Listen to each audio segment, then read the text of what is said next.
Ini adalah kisah tentang bagaimana akhirnya Chang'e memilih untuk terbang ke bulan sendirian, meninggalkan belahan jiwanya, Houyi, si pemanah matahari. Dikisahkan pada saat itu, Yi menjadi raja karena kemampuannya mengendalikan banjir. Setelah Yi berhasil menghentikan banjir, dia pun lalu mendidik rakyatnya untuk bertani.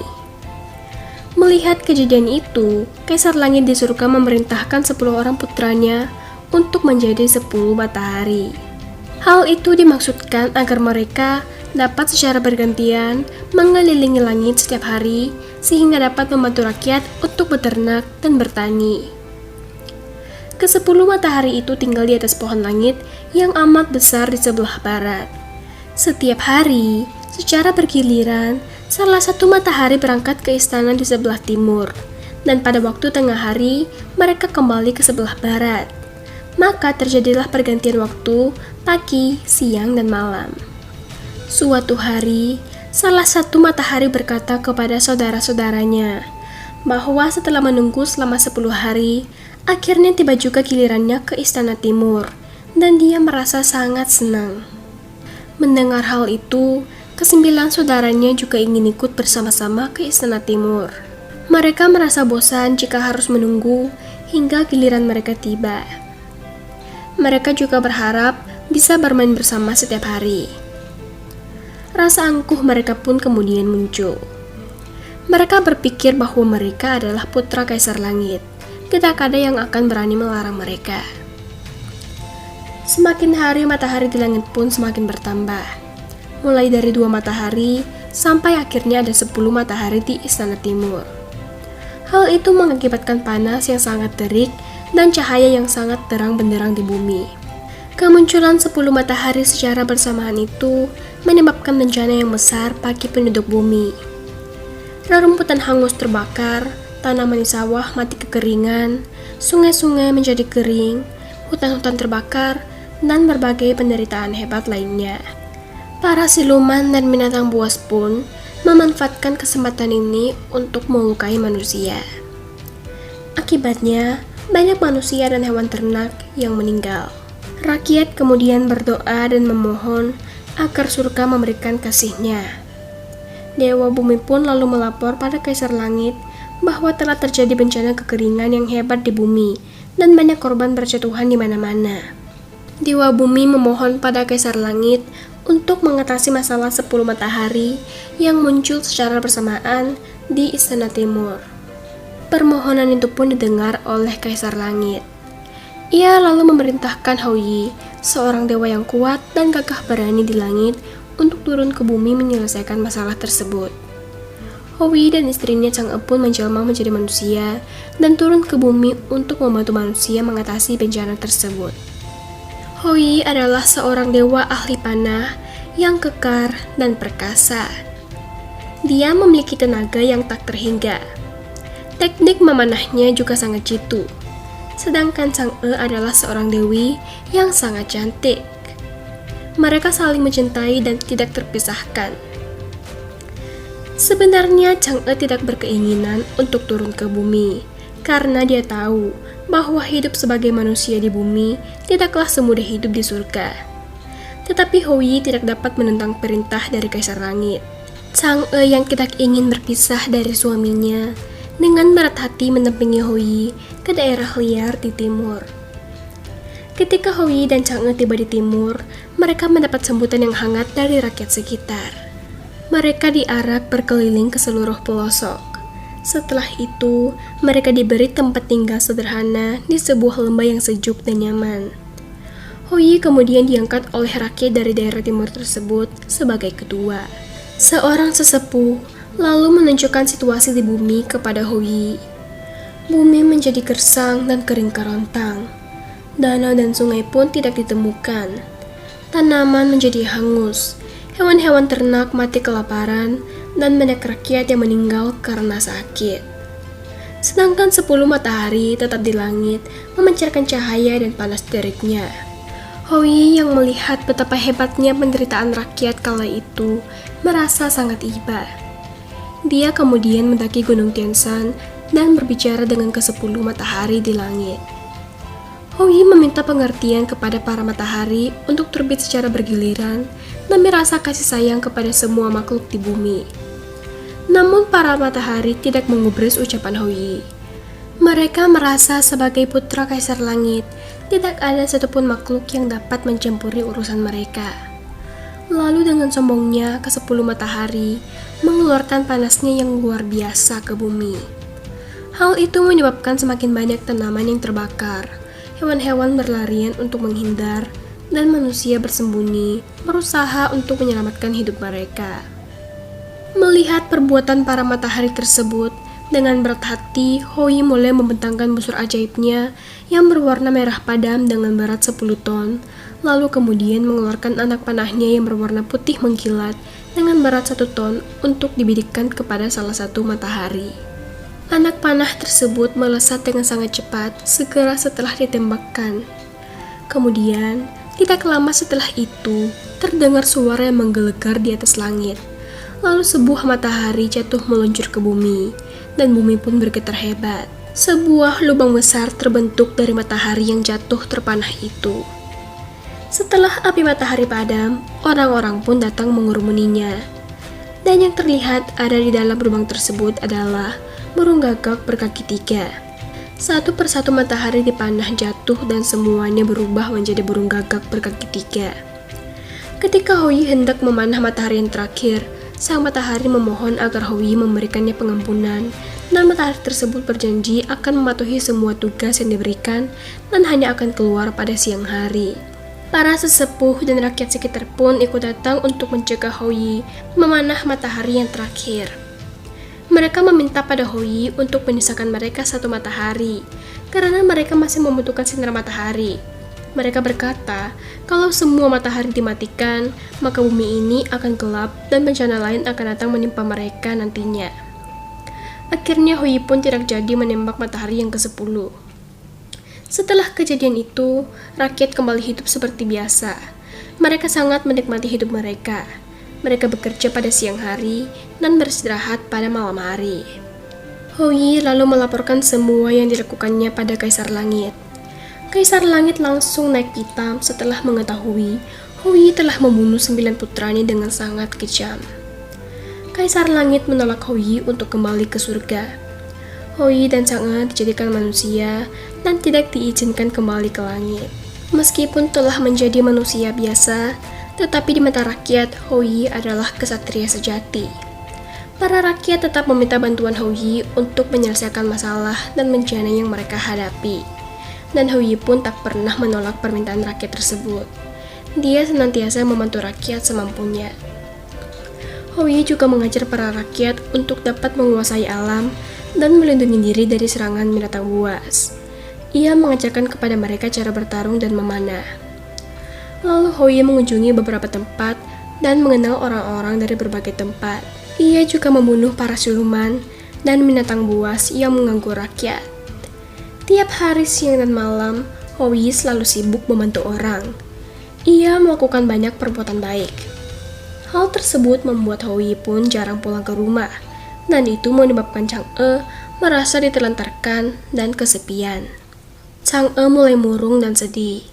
Ia mulai membayangkan kehidupannya dengan Hou-yi dahulu di surga. Mereka selalu rukun dan santai, tidak perlu bekerja keras. Setiap hari penuh kegembiraan. Yang paling membuat Chang'e sedih adalah kenyataan bahwa dia sekarang adalah seorang manusia yang tidak dapat menghindari penderitaan manusia seperti menjadi tua, sakit, dan meninggal. Chang'e sangat marah terhadap perbuatan Hou-yi yang memanah jatuh matahari-matahari yang merupakan putra dari Kaisar Langit. Akhirnya pertengkaran Hou-yi dan Chang'e pun tidak terelakkan.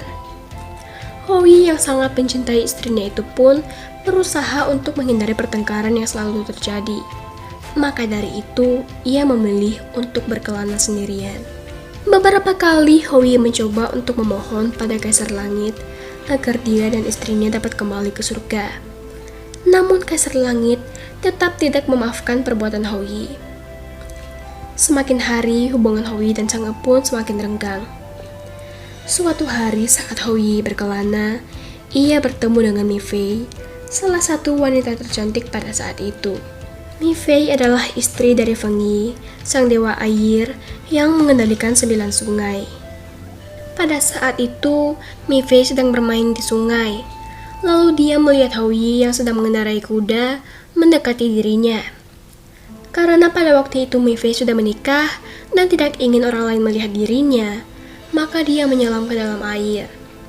Namun, Hou Yi yang telah terlanjur melihat Mi Fei mengira Mi Fei tenggelam. Maka Hou Yi pun langsung melompat ke sungai untuk menyelamatkan Mi Fei. Tanpa disadari, Mi Fei ternyata merasa senang saat ditolong oleh Hou Yi. Tetapi ia takut kalau nanti suaminya mendapati dia dengan lelaki lain. Oleh karena itu, ia memperingatkan Hou Yi untuk menjauhi dirinya, karena suaminya adalah dewa penguasa 9 sungai. Mendengar hal itu, Hou Yi pun sangat menyayangkan kenyataan bahwa wanita secantik Mi Fei ternyata memiliki suami semacam Feng Yi yang memiliki reputasi yang sangat buruk. Hou Yi sama sekali tidak mengindahkan peringatan Mi Fei, karena ia memang tidak takut terhadap Feng Yi. Hou Yi dan Mi Fei pun kemudian berselingkuh. Untuk sesaat, Hou Yi melupakan Chang'e dan Mi Fei melupakan Feng Yi. Namun percintaan mereka tidak berlangsung lama. Pada suatu hari, saat Hou Yi dan Mi Fei sedang berbincang-bincang dengan mesra di tepi sungai, Feng Yi memergoki mereka. Dia sangat marah dan mengubah dirinya menjadi seekor naga putih, lalu kemudian mengamuk dan membanting semua kuda-kuda, serta menghancurkan ladang pertanian yang ada di sekitar sungai. Hou Yi yang berpikir bahwa naga itu adalah seorang siluman yang jahat, kemudian mengambil busurnya, lalu melepaskan sebuah panah. Mi Fei berusaha menghentikan Hou Yi karena dia tahu bahwa itu adalah penyamaran dari suaminya, tetapi dia terlambat. Panah itu telah memudahkan satu mata Feng Yi. Feng Yi lalu melaporkan kejadian tersebut kepada Kaisar Langit. Mempertimbangkan bahwa Hou Yi di dunia telah banyak melakukan perbuatan baik, maka Kaisar Langit hanya menyuruh Hou Yi untuk tidak bertemu dan berhubungan lagi dengan Mi Fei. Merasa patah hati, akhirnya Hou Yi pun pulang ke rumah. Namun Chang'e tidak menyambutnya dengan gembira, karena ia mengetahui perselingkuhan suaminya dengan Mi Fei. Hou Yi pun tidak dapat berkata apa-apa, karena ia menyadari bahwa dirinya memang bersalah. Sementara itu, Feng Yi yang masih tidak puas dengan keputusan Kaisar Langit, memanggil para naga dari 9 sungai, dan memerintahkan mereka untuk membuat awan dan hujan selama 1 bulan penuh. Bencana pun terjadi. Bencana kali ini lebih parah daripada bencana yang pernah ditimbulkan oleh 10 matahari. Semua hewan ternak dan tanaman tenggelam. Hal itu menyebabkan rakyat kelaparan. Akhirnya Hou Yi memanggul busur dan panahnya, lalu memanggil semua pengikutnya pergi berburu ikan dan burung untuk memberi makan Chang'e dan para anggota sukunya. Tetapi Chang'e tidak merasa senang memakan binatang-binatang liar tersebut. Dia ingin memakan buah-buahan dan meminta Hou Yi untuk membawakannya. Tetapi Hou Yi tidak dapat memenuhi permintaan Chang'e karena seluruh daerah dilanda banjir. Chang'e pun kembali menyalahkan Hou Yi atas musibah yang terjadi tersebut. Dia menyalahkan Hou Yi yang telah berselingkuh dengan Mi Fei hingga membuat Feng Yi marah. Hou Yi kemudian berusaha menenangkan Chang'e. Dia menyuruh Chang'e untuk tidak marah lagi karena marah akan membuat dirinya menjadi cepat tua. Mendengar kata tua, Chang'e lalu tertegun dan melihat bayangannya di air. Betapa terkejutnya Chang'e menyaksikan kerut-kerutan pada wajahnya. Dia menyadari bahwa itu adalah sesuatu yang wajar pada manusia dan kejadian itu tidak dapat dihindarinya. Tetapi Chang'e tetap berteriak-teriak histeris berkata bahwa ia tidak ingin berubah menjadi tua dan jelek. Dia meminta kepada Hou Yi untuk membuatnya menjadi tetap cantik dan abadi. Mendengar hal itu, Hou Yi pun kebingungan bagaimana caranya dia dapat membuat seseorang menjadi abadi dan tetap cantik.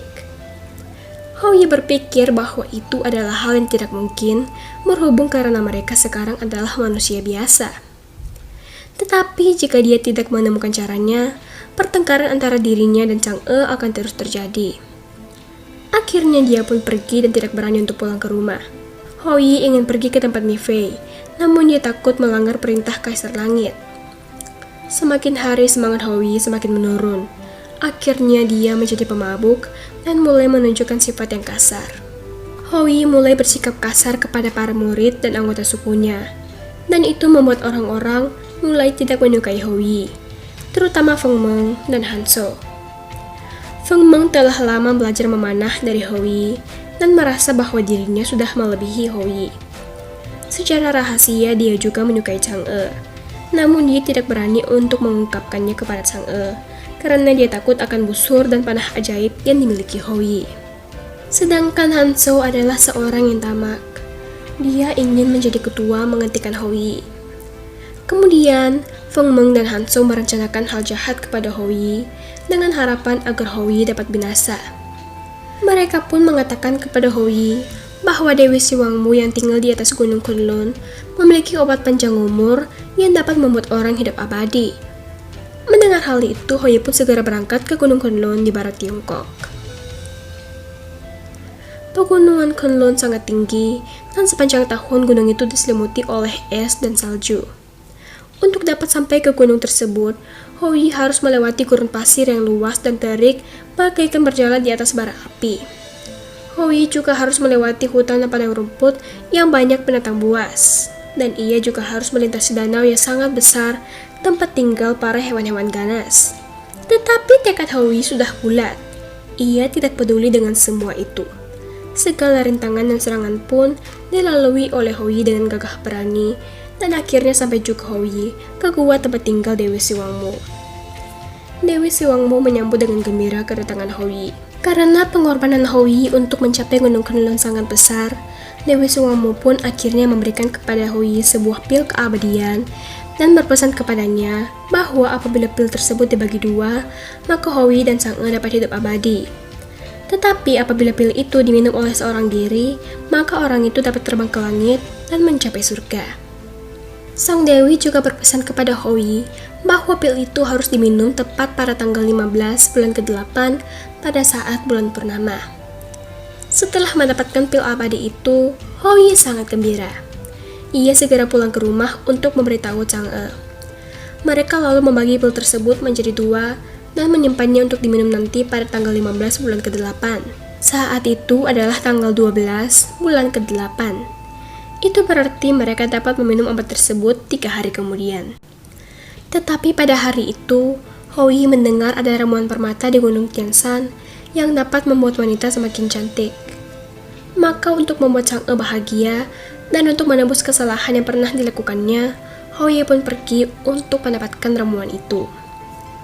Menurut perhitungan Hou Yi, dia akan mendapatkan ramuan itu dan kembali ke rumah dalam waktu 3 hari.